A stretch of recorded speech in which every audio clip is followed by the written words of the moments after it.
তাপপ্রবাহ অব্যাহত থাকলেও গরম কিছুটা কমে আসায় সারা দেশে প্রাথমিক ও মাধ্যমিক পর্যায়ে সব শিক্ষা প্রতিষ্ঠানে ক্লাস শুরু হয়েছে। কিছু শর্ত সাপেক্ষে শিক্ষা প্রতিষ্ঠান পাঠদান কার্যক্রম অব্যাহত থাকবে।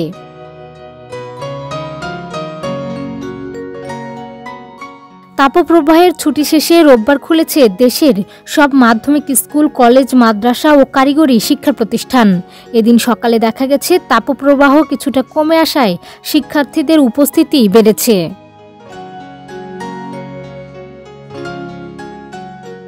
তবে শিক্ষা মন্ত্রণালয়ের সিদ্ধান্ত অনুযায়ী ক্লাস শুরুর আগে কোনো প্রতিষ্ঠানে অ্যাসেম্বলি করা যাবে না। পাশাপাশি শিক্ষার্থীদের ক্লাসের বাইরে কোনো শিক্ষা কার্যক্রমেও অংশ নেওয়া যাবে না।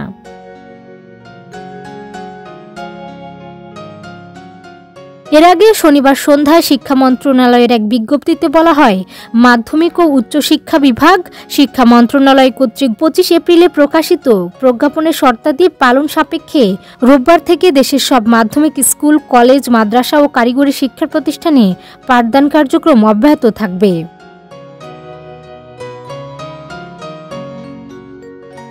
এ সময় অনুসরণ করতে হবে বেশ কিছু নির্দেশনাগুলো হলো, এক শিফটে পরিচালিত বিদ্যালয়গুলো সকাল 8টা থেকে 11:30 পর্যন্ত চলবে।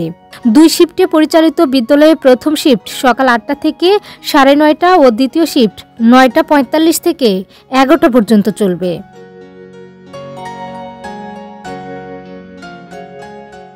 দাবদাহ সহনীয় পর্যায়ে না আসা পর্যন্ত অ্যাসেম্বলি বন্ধ রাখা, শ্রেণীকক্ষের বাইরে শিক্ষা কার্যক্রম সীমিত করা, শনিবারও শ্রেণী কার্যক্রম পরিচালনা করা, প্রাথমিক বিদ্যালয়েও অ্যাসেম্বলি বন্ধ রাখা।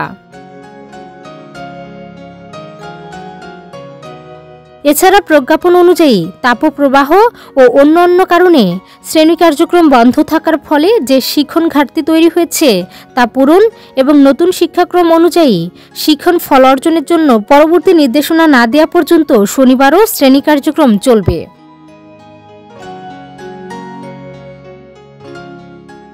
ঈদ উল ফিতরের ছুটি শেষে 21 এপ্রিল সারা দেশে সব শিক্ষা প্রতিষ্ঠান খোলার কথা ছিল।